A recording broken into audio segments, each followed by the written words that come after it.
Amém. A graça e a paz do nosso Senhor e Salvador Jesus Cristo. Glórias ao nosso Deus. Deus seja louvado. Eu convido a amada igreja a abrirmos nossas Bíblias na segunda carta de Paulo a Timóteo, no capítulo 4.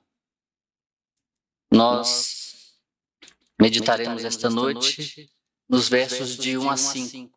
2 Timóteo 4, de 1 a 5.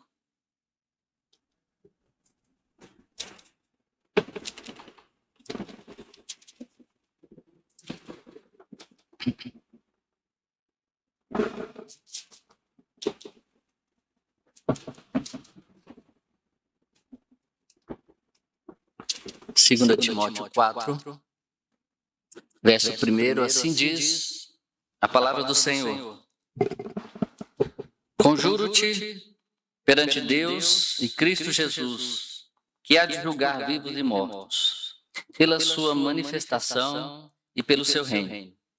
Prega a palavra, insta, quer seja oportuno, quer não, corrige, repreende, exorta com toda a longanimidade e doutrina, pois haverá tempo em que não suportarão a sã doutrina. Pelo contrário, cercar-se-ão de mestres segundo as suas próprias cobiças, como que sentindo coceira nos ouvidos, e se recusarão a dar ouvidos à verdade, entregando-se às fábulas. Tu, porém, sê sóbrio em todas as coisas, suporta as aflições, faz o trabalho de um evangelista, cumpre cabalmente o teu ministério. Vamos orar? Pai querido, obrigado pela tua palavra lida, Senhor. Que o Senhor agora venha falar aos nossos corações através da tua santa e eterna palavra, Senhor Jesus. Apesar de nós, fala conosco, Senhor. Prepara os nossos corações, nossos ouvidos, a nossa mente para que esteja conectada em Cristo Jesus e que tudo seja feito aqui, dito para a honra e glória do teu santo nome. E em nome de Jesus que nós oramos e já agradecemos. Amém. Meus irmãos, nós, quando encontramos alguém em pecado, algum amigo ou vizinho, alguém que possa estar pensando em pecar, ou já esteja pecando, ou alguém que já esteja pensando talvez deixar o seu esposo ou deixar a sua esposa, já está com outra pessoa e achando que isso está certo, já está decidida, nós, nessa hora, somos chamados a confrontar essa pessoa. Nós somos chamados a pregar a palavra para essa pessoa. Nós somos chamados a sentar com essa pessoa e falar da palavra de Deus para ela. Falar as verdades bíblicas de Deus para a vida dela. Falar de um Deus que julga pecados. De um Deus que há de vir julgar vivos e mortos. E temos que usar a palavra de Deus de maneira fiel e cuidadosa também com essa pessoa. Mas a maioria de nós tem dificuldade de lidar com essas situações e tem dificuldade de falar com clareza a palavra de Deus em momentos oportunos e difíceis, até como estes. Apesar do nosso conhecimento da palavra, apesar do nosso conhecimento do julgamento de Deus, que julgará o pecado, questões sobre o que dizer e como dizer, muitas vezes nos deixam em silêncio. Muitas vezes nós nos acovardamos e nós hesitamos em pregar a palavra, em exortar, em confrontar, em aconselhar pessoas.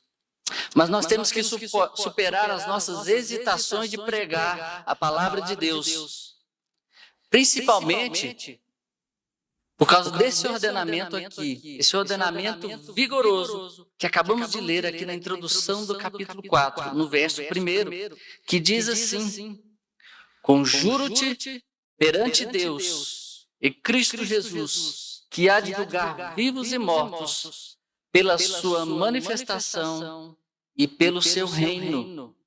Este ordenamento diz que devemos pregar a palavra de Deus. Mas o apóstolo também ele vai trazer aqui os motivos da nossa obrigação de pregar a palavra de Deus. E o primeiro motivo dessa obrigação que é nossa, à luz do julgamento de Deus sobre vivos e mortos, é para resgatar os necessitados. Para resgatar os necessitados.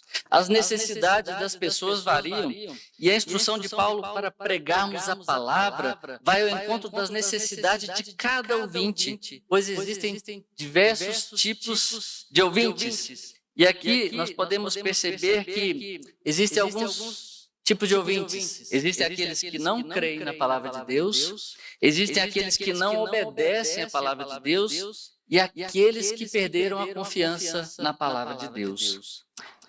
Pois bem, como devemos abordar aqueles que não creem na palavra de Deus? Paulo diz aqui no verso 1, devemos convencê-los.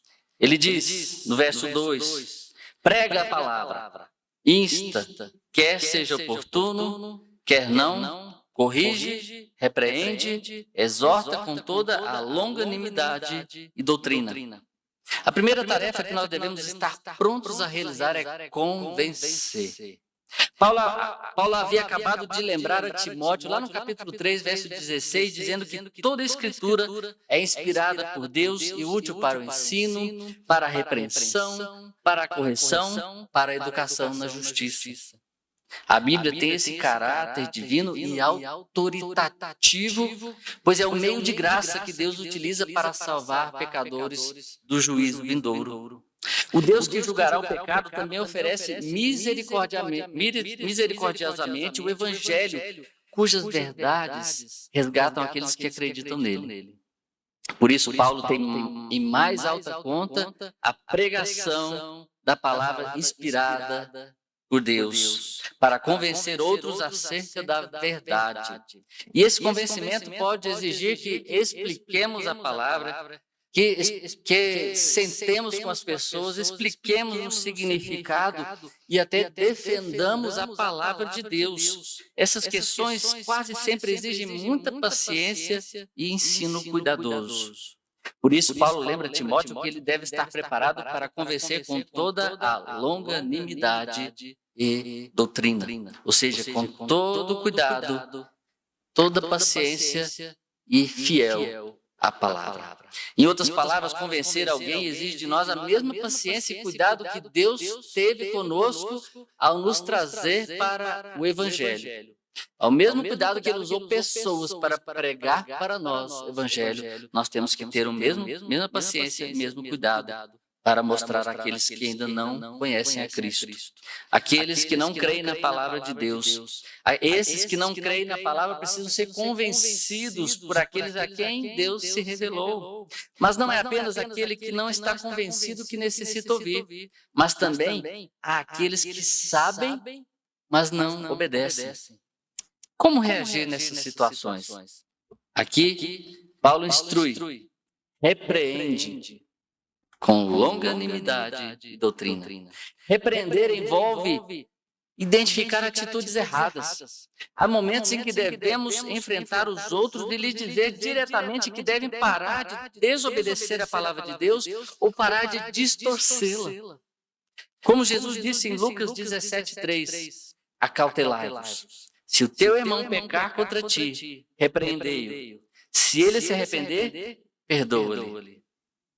Nem todos os erros precisam de repreensão o tempo todo, pois o amor cobre multidão de pecados. 1 Pedro 4:8. Mas a repreensão deve fazer parte do nosso arsenal, do arsenal daqueles que anunciam fielmente a palavra de Deus. Quando alguém ignora o ensino claro das Escrituras, deve estar disposto a alertá-lo sobre as consequências de continuar neste caminho errado. Se Deus não amasse seus filhos, ele não iria alertá-los dos perigos de seus pecados. No entanto, Deus adverte e usa proclamadores fiéis da sua palavra para o seu propósito. E ele os alerta por meio da repreensão. e se propõe a resgatá-los das consequências horríveis do pecado sem arrependimento. E há também aqueles que perderam a confiança na palavra de Deus. E como devemos abordar aqueles que perderam a confiança na palavra? Paulo diz, devemos exortá-los. Verso 2, ordenando a Timóteo, Paulo diz, exorte com toda longanimidade e doutrina.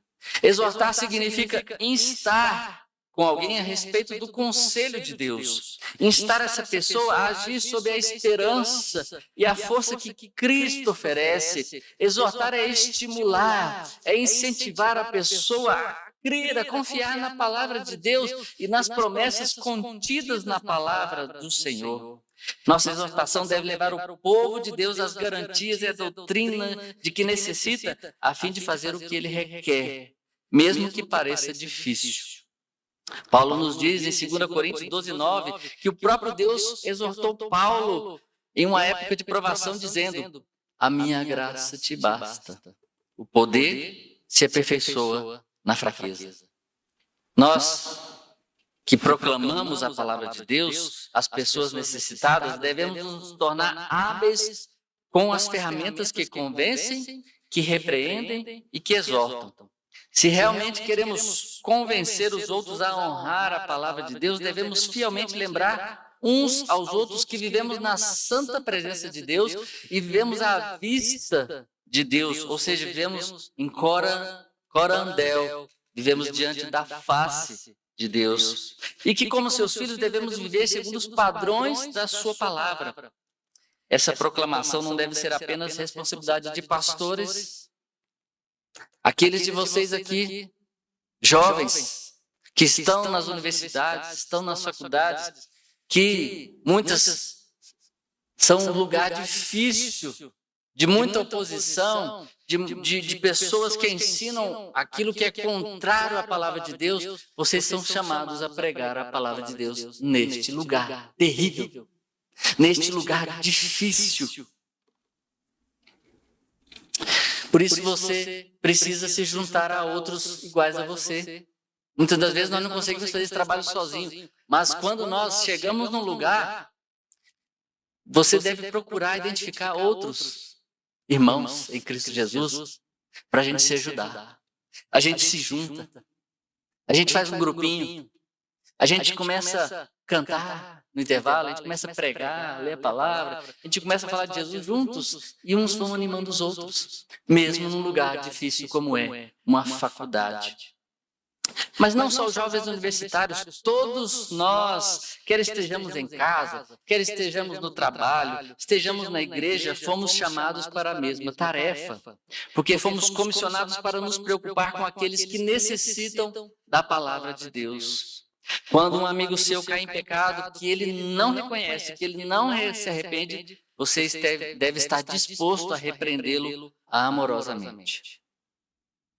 Maridos e esposas, quando o seu cônjuge estiver desanimado e sobrecarregado com as tarefas diárias, ou com o seu trabalho que às vezes não lhe dá nenhum prazer, você deve animar e encorajar o seu cônjuge de forma amorosa e à luz da palavra de Deus. Quando o colega de trabalho com quem você foi compartilhar o evangelho expressa dúvidas sobre a fé cristã, você deve estar pronto, com a ajuda do Espírito Santo, a convencê-lo sobre as razões da sua fé que estão na palavra.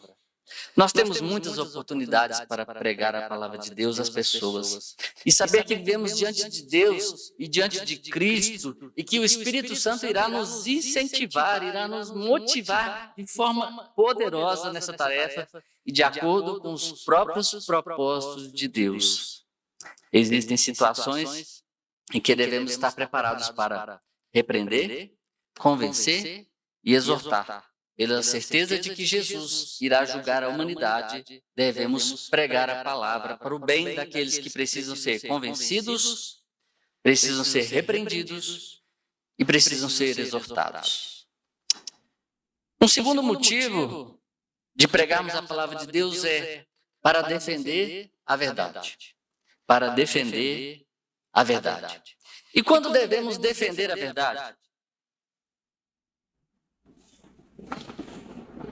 No início do verso 3, Paulo alerta sobre a reação que algumas pessoas vão ter à pregação da palavra. Ele diz: pois haverá tempo em que não suportarão a sã doutrina. Paulo abordou o problema central sobre afastar-se da verdade ao escrever sobre a natureza dos ímpios. Lá em Romanos 1:25, ele diz que eles mudaram a verdade de Deus em mentira.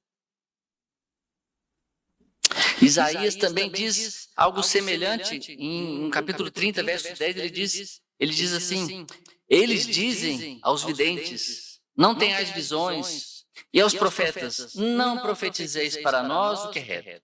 Dizei-nos coisas aprazíveis, profetizai-nos ilusões. Este tema recorrente das Escrituras deve nos alertar que em todas as épocas houve e sempre haverá uma grande tentação de se trocar a verdade por mentiras que parecem mais satisfatórias. Em nossos dias isso não é diferente e Deus quer nos preparar para anunciar a sua palavra. Por isso ele nos avisou de antemão que muitas pessoas não vão reagir com fidelidade. Mas nós, portanto, devemos estar preparados para o fato de que as pessoas abandonarão a sã doutrina. Estar preparado para encarar pessoas que abandonam aquilo que é são e verdadeiro por coisas que são falsas e mentirosas. E isso exige que nós nos antecipemos àqueles que ensinam que é falso. Portanto, devemos também defender a verdade quando os outros honram falsos mestres. Paulo continua no verso 3 dizendo: pois haverá tempo em que não suportarão a sã doutrina. Pelo contrário, cercar-se-ão de mestres segundo as suas próprias cobiças, como que sentindo coceira nos ouvidos. O Senhor Jesus, lá em Mateus 24:5, já havia dito que isso pode acontecer. Ele diz: porque virão muitos em meu nome dizendo, eu sou Cristo, e enganarão a muitos. Todos nós amamos professores e mestres que falam coisas para que nos sintamos bem, que falam coisas que nos agradam, ou falam coisas que têm a ver com aquilo que nós acreditamos, ou com as nossas ideologias, ou com os nossos pensamentos. Como as pessoas estão ávidas por essas coisas, sempre haverá falsos mestres e falsos ensinadores.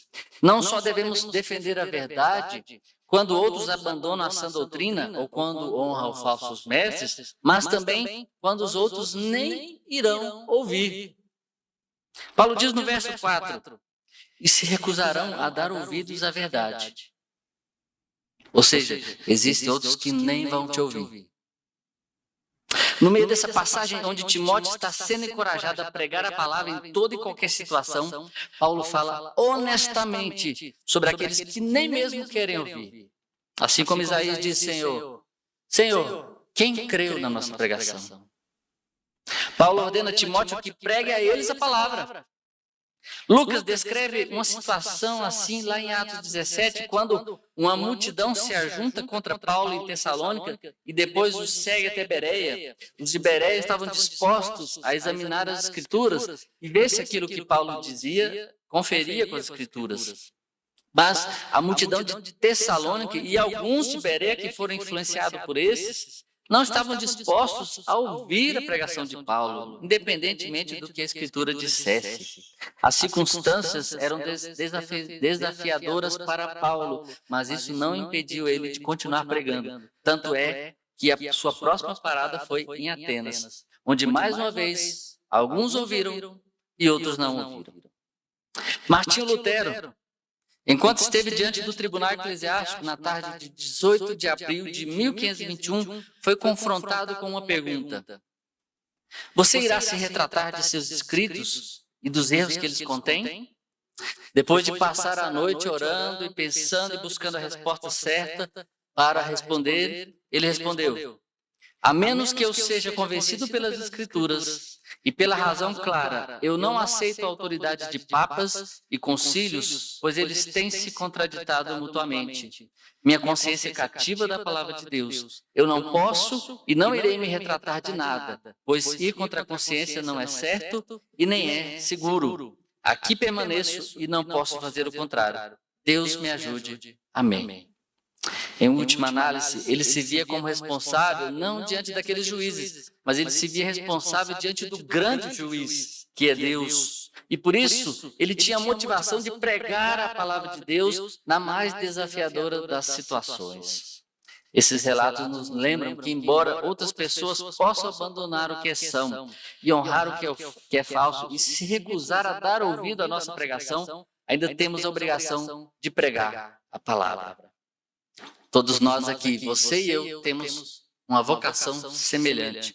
Nesta época em que a verdade é relativizada e a maioria das pessoas não acreditam que existe uma verdade absoluta e a palavra de Deus é a verdade absoluta e defendem muitas vezes diversos tipos de males e muitas vezes toleram tipos de males e crueldades. Defender a verdade em nossos dias pode ser perigoso para as nossas amizades, para as nossas reputações e até para as nossas carreiras. Mas nós também devemos firmar nossa posição nesses tempos, sabendo que um dia estaremos diante daquele que há de julgar vivos e mortos. Paulo escreveu esta carta para um jovem pastor em Éfeso, uma cidade que era tomada por muitas falsas religiões e filosofias. Mas as palavras ainda se aplicam diretamente a nós também. Todos os dias somos confrontados com desafios espirituais e devemos decidir se iremos defender a verdade. Certamente as advertências de Paulo se aplicam aos desafios que enfrentamos das falsas religiões que nos cercam e das batalhas doutrinárias até na igreja. Mas os desafios pela verdade espiritual não se limitam aos meios religiosos de nosso mundo. No mundo dos negócios também.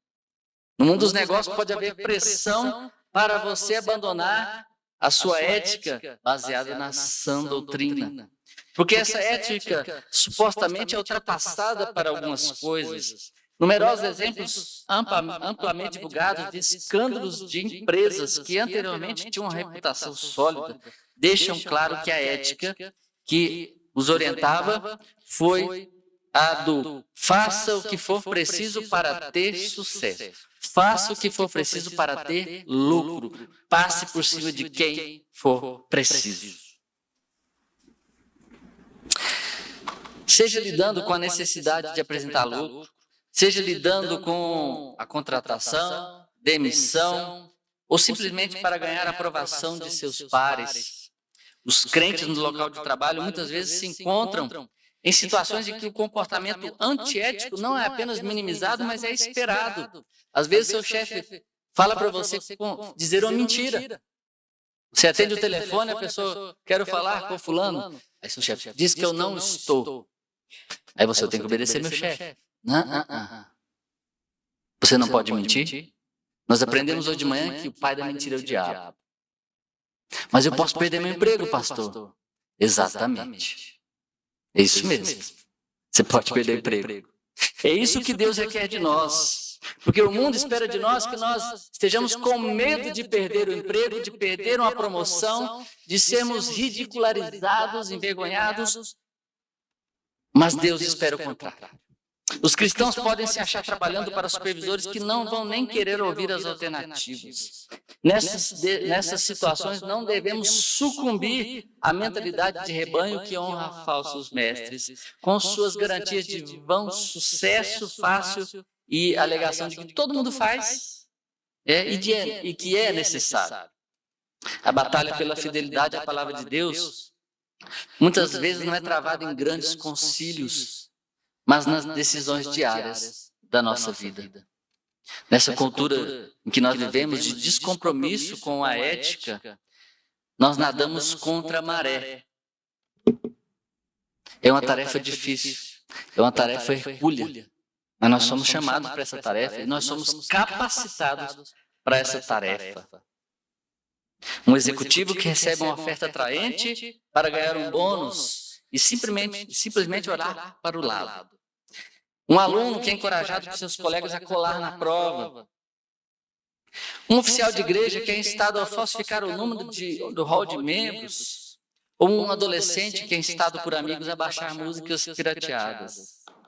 Nessas situações, se os crentes dissessem, Eu não posso fazer isso porque fazê-lo seria violar a palavra de Deus. Quantas pessoas não ficariam chocadas e boquiabertas e se mostrariam surpresas quanto a você? Não podemos afirmar se essas pessoas iriam crer na palavra de Deus, iriam ouvir a palavra de Deus, ou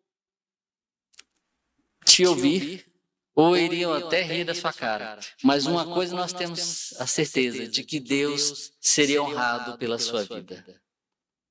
E haveria, com certeza, e haverá almas seguras na eternidade, por causa do seu testemunho.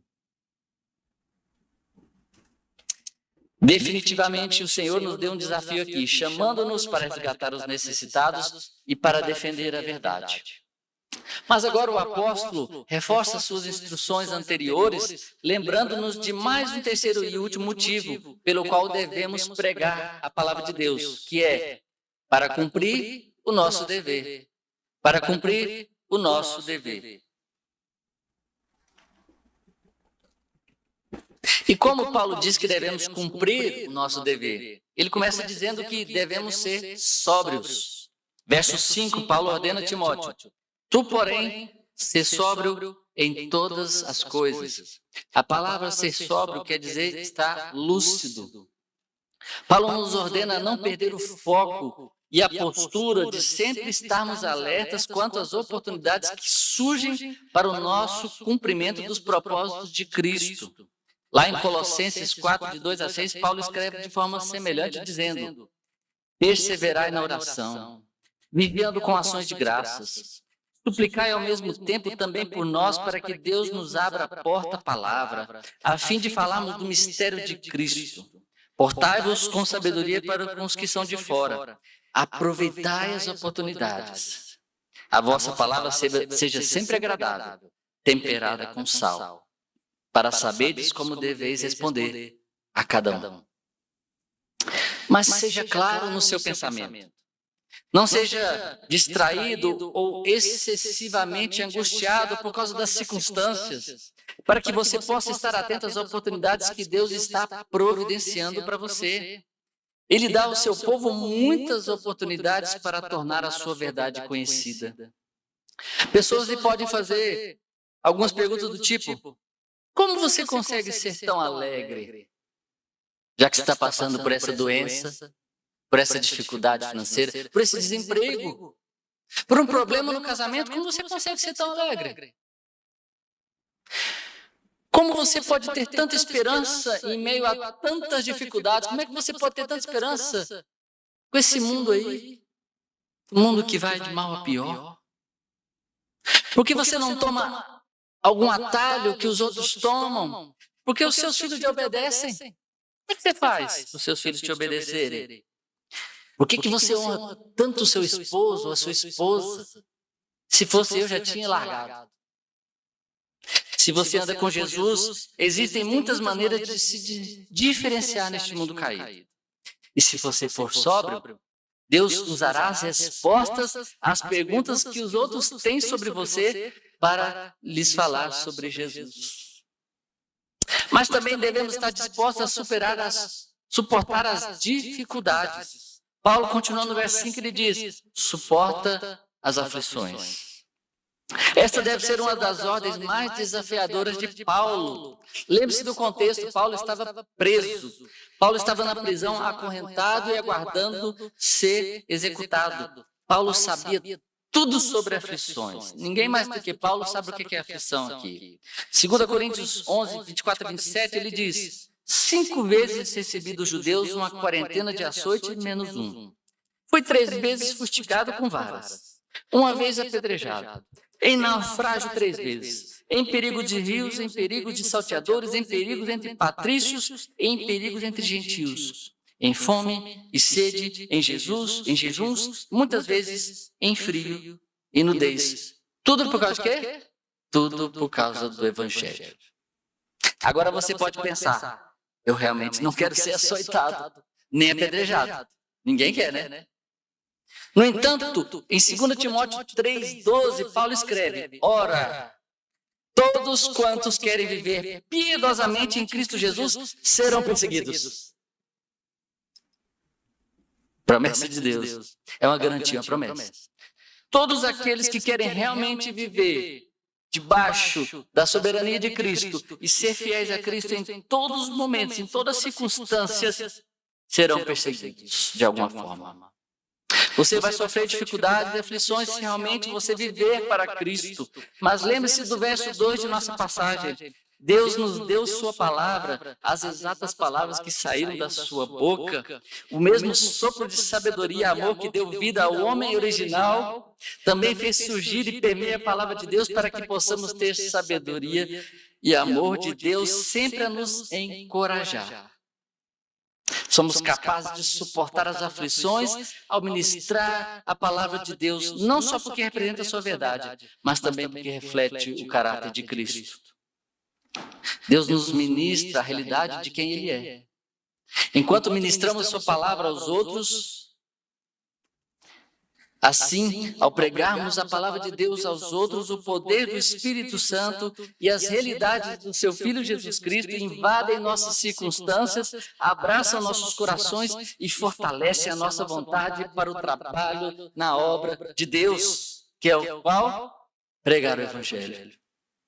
Isso não deveria nos surpreender, porque a realidade espiritual é que quando pregamos a palavra de Deus, o próprio Cristo está presente, ministrando-nos através do seu Espírito e verdade. Quando nós pregamos a palavra de Deus, Deus está presente. Cristo está presente. É Deus falando.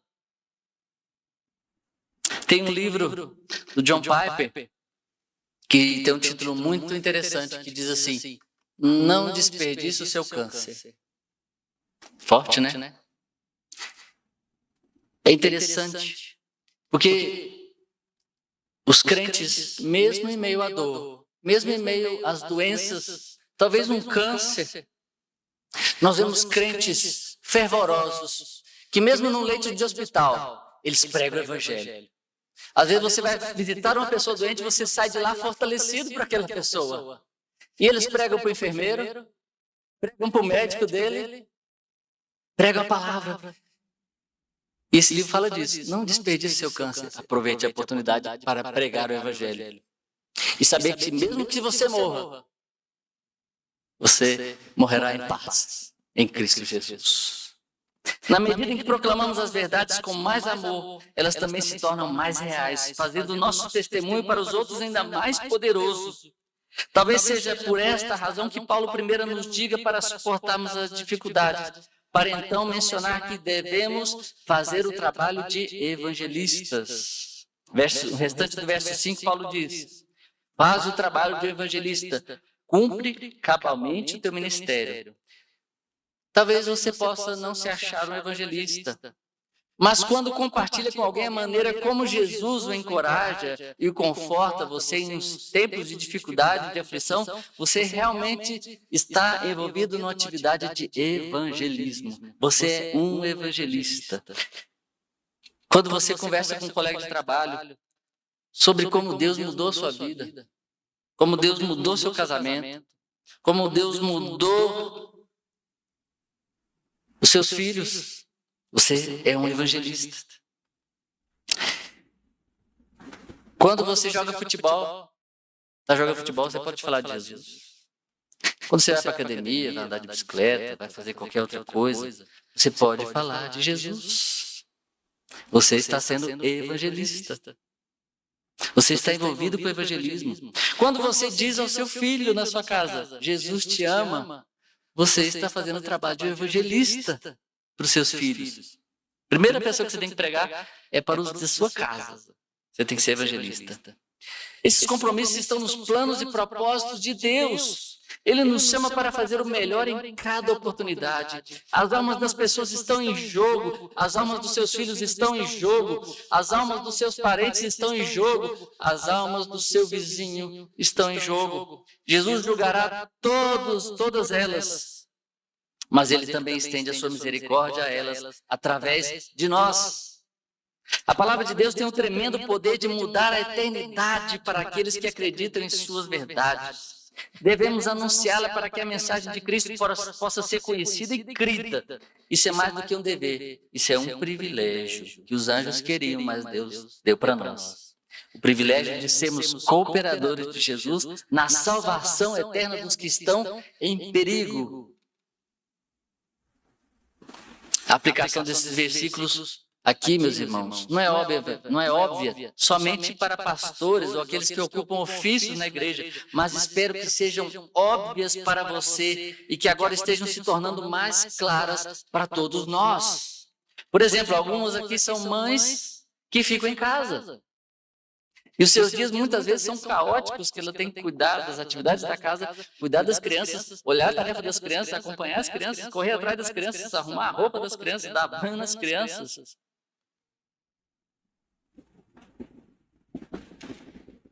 E essas atividades parecem muitas vezes que não tem nada a ver com a pregação do Evangelho. Parece que está muito distante da pregação do Evangelho. Mas não está, meus irmãos. Quando você está fazendo isso, você está fazendo para a glória de Deus. Você está pregando o Evangelho. Considere os deveres que você está realizando nos termos apresentados aqui pelo apóstolo Paulo, em todo o trabalho duro que você faz para servir sua família, os seus amigos e os seus vizinhos, você suporta as dificuldades no serviço a Cristo. E nós somos chamados para ser bênção para as nações, bênção para os nossos vizinhos. Ao se preocupar com o bem-estar espiritual deles e na busca de oportunidades para falar de Jesus para eles, você faz o trabalho de um evangelista. Ao observar os corações e ações de cada pessoa ao seu redor, quando deve ser dada uma palavra de testemunho, encorajamento ou correção, você permanece atenta às oportunidades que Deus lhe dá. E assim, mesmo que você seja essa mãe, dona de casa, quando você faz isso, você está ensinando aos seus filhos e às pessoas ao seu redor. E eles também aprendem com você. Não só com palavras, mas muito com seus exemplos. Eles também aprendem a suportar dificuldades e também aprendem a fazer o trabalho de evangelistas. Essas oportunidades existirão para nós nas muitas situações que nos envolvem na vida, as donas de casa, os alunos de faculdade, aqueles que estão exercendo suas carreiras profissionais, todos têm oportunidade de suportar e trabalhar e pregar o Evangelho de Cristo Jesus, por causa do nome de Cristo Jesus. Deus não nos isola uns dos outros, devemos apenas estar atentos às oportunidades evangelísticas que nos são dadas por Deus. Quem é que te procura para fazer alguma pergunta?